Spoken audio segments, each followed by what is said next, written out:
कि अल्लाह तबारक व तआला ने सारी चीजों की मारिफत करा दी, यहां तक के एक छोटे से चमचे का इल्म भी अल्लाह ताला ने दे दिया।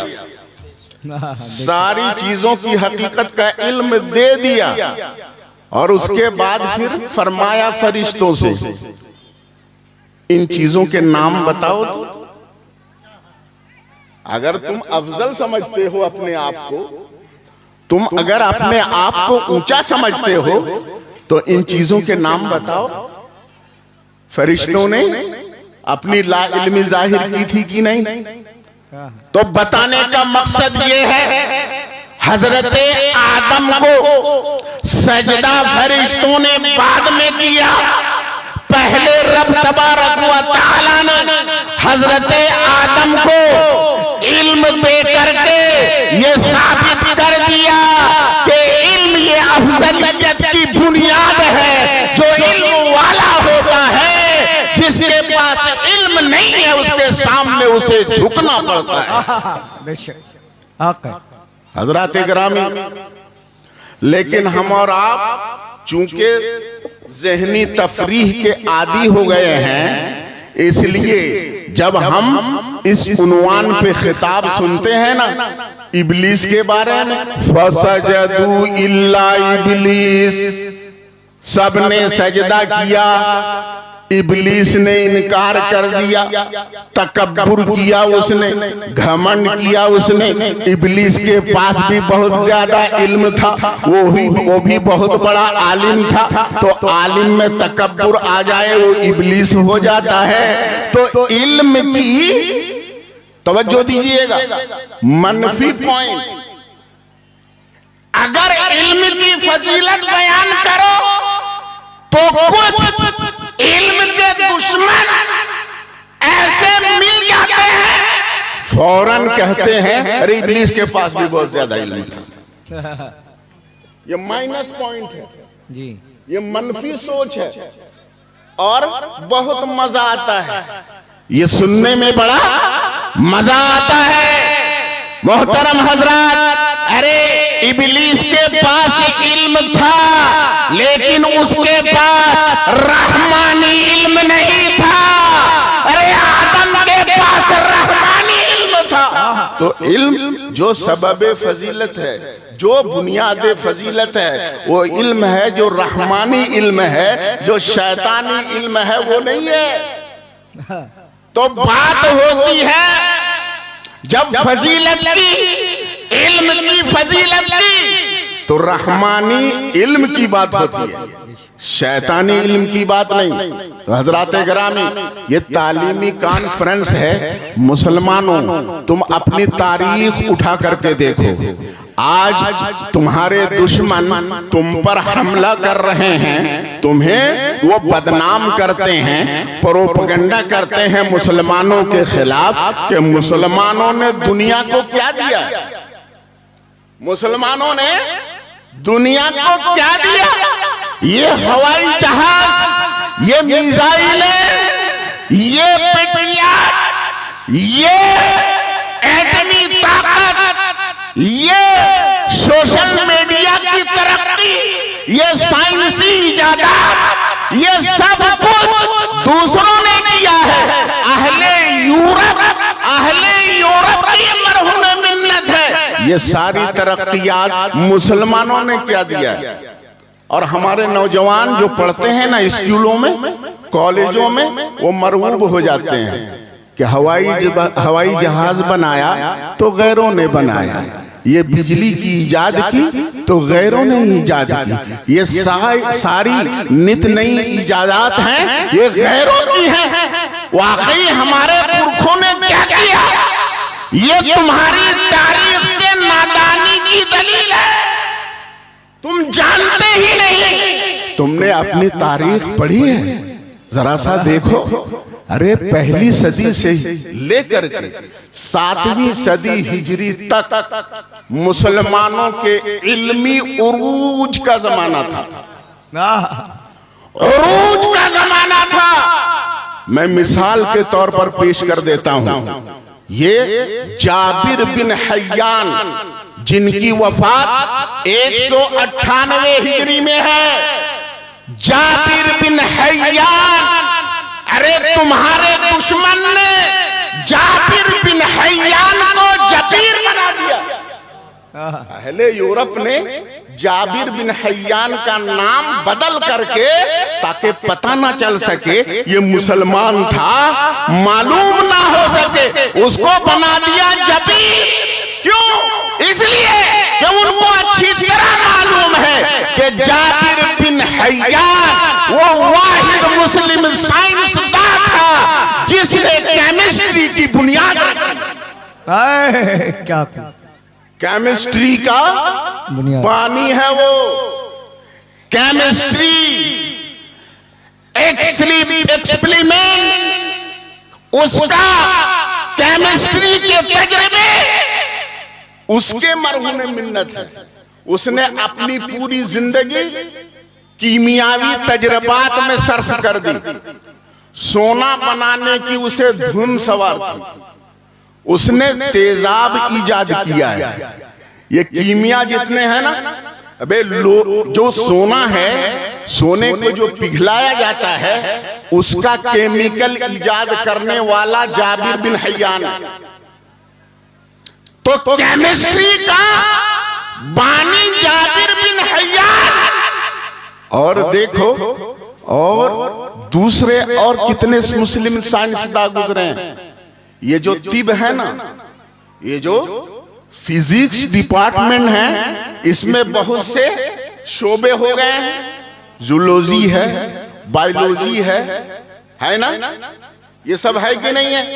तो तबीयत में जितने शोबे हैं, इन शोबों को किसने बनाया है? तबीयत की दर्जा बंदी, फिजिक्स की दर्जा बंदी किसने की है? ये किया है किसने? अबू बकर ज़करिया राज़ी ने। ये फिजिक्स का सबसे बड़ा माहिर था, सबसे पहला आला जो आसमान में उड़ने वाला।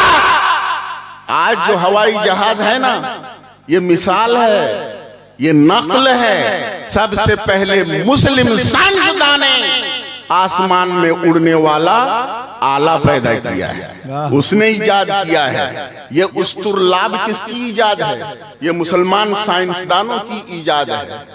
समझ रहे हो ना? ये जो दवाइयां हैं ना, दवाइयों में एक अमल होता है, अमल तबखीर, कि उसके कसीफ अज्जा को निकाल दिया जाता है और उसमें जो लतीफ जुज होता है उसको कशीद किया जाता है, उसको लिया जाता है। अमल तबखीर का मुजिद कोई और नहीं, मुस्लिम साइंसदान है मेरे दोस्तों और बुजुर्गों। लेकिन हमारे नौजवानों को ये बताया नहीं जाता है और उन्हें अपनी तारीख समझने और पढ़ने की फुर्सत ही नहीं है। वो मरगूबियत के शिकार हो जाते हैं। हजराते गिरामी, तो तुम्हारी तारीख तुम उठा करके देखो, इल्म और इजादात के मामले में तुम्हारी तारीख कितनी ज्यादा रोशन है। मुसलमानों, अपनी गुमशुदा दौलत को तलाश करो। अल हिकमतु गल्लतुल मुमिन हैसु वजदहा फहुवा अहक्कु बिहा। सुनो, ये गुमशुदा दौलत है तुम्हारी, ये हिकमत जो तुमने गुम कर दी है, ये दौलत जहां भी मिल जाए इस हिकमत को हासिल करने की कोशिश करो, तुम ही इसके सबसे ज्यादा हकदार हो। मेरे दोस्तों और बुजुर्गों, अपने बच्चों को पढ़ाते हो ना, आज तालीम का रुझान बढ़ा है। मैं ये कहता हूं पहले के मुकाबले में बढ़ा है कि नहीं? पढ़ाने का रुझान बढ़ा है, लेकिन दोस्तों तालीम का रुझान नहीं, प्रोफेशन का मिजाज बढ़ गया है। वाह, क्या तालीम और है, प्रोफेशन और है। डॉक्टर बनाते हो ना, ये तालीम नहीं है, ये प्रोफेशन है। इंजीनियर बनाते हो ना, ये तालीम नहीं है, ये प्रोफेशन है। आईएएस अफसर बनाते हो, तालीम नहीं है, ये प्रोफेशन है। अरे तालीम वो होती है जो इंसान को इंसान बनाती है। है कोई इनके पास? कोई तालीम का कोई है इनके पास? कोई निसाब ऐसा है जो ये निसाब बताता हो कि इंसानियत कैसे जिंदा की जाती है, इंसान कैसे बनता है? बोलो, है इनके पास कोई निसाब? नहीं ना। यही वजह है कि आज डॉक्टर कोई बनता है तो वो ज्यादा से ज्यादा मरीज को चूसने की कोशिश करता है। आईएएस अफसर बनता है तो कानून का गलत इस्तेमाल करता हुआ नजर आता है। लेकिन अगर तालीम हासिल होती तो कभी भी वो इंसाफ और अदल से एक इंच भी हटने को तैयार न होता। डॉक्टर कभी शोषण नहीं करता मरीज का, इंजीनियर कभी अपने प्रोफेशन का इस्तेमाल गलत नहीं करता, आईएएस अफसर कभी भी कानून का गलत इस्तेमाल करता हुआ नजर नहीं आता। पता ये चला कि तालीम और है, प्रोफेशन और है। इस्लाम प्रोफेशन के साथ साथ तालीम देने की ताकीद करता है। तालीम दो, प्रोफेशन तो ये जरूरत के लिए, तुम्हारे कमाने के लिए, माशी जरूरत के लिए है। लेकिन अगर ये तालीम प्रोफेशन के साथ नहीं है तो आदमी नहीं रहता, फिर वो आदमी जानवर से भी बदतर हो जाता है। मोहतरम हजरात, बच्चों को पढ़ाते हैं, अच्छा करते हैं, लेकिन जैसे जैसे तालीम का ग्रोथ आगे बढ़ रहा है, उसका स्टेटस आगे बढ़ रहा है, हमारी दीन से गफलत बढ़ती चली जा रही है, दीन से दूरी ज्यादा से ज्यादा होती चली जा रही है। क्यों? इसलिए कि हमने बच्चों के एजुकेशन पर तो ध्यान दिया, लेकिन ये ख्याल नहीं किया कि जिन बच्चों को हम स्कूल में दाखिल करते हैं उनका ईमान कैसे महफूज होगा, दीन कैसे बचेगा।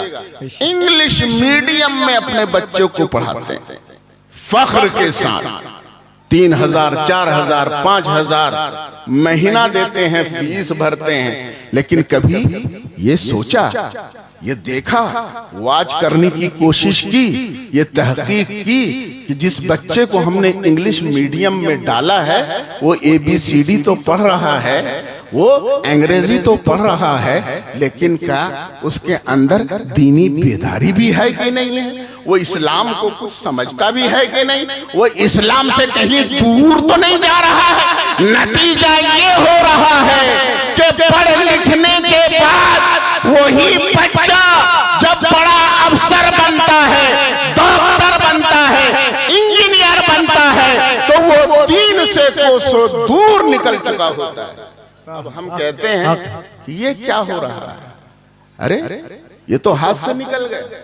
मेरे दोस्त और बुजुर्गों, बड़ी तल्ख हकीकत है। आज मुस्लिम बच्चियों को हम स्कूल भेजते हैं ना, गैरों के स्कूल में भेजते हैं, तो क्या वो गैर हमारे तशख्खुस को बाकी रखेंगे?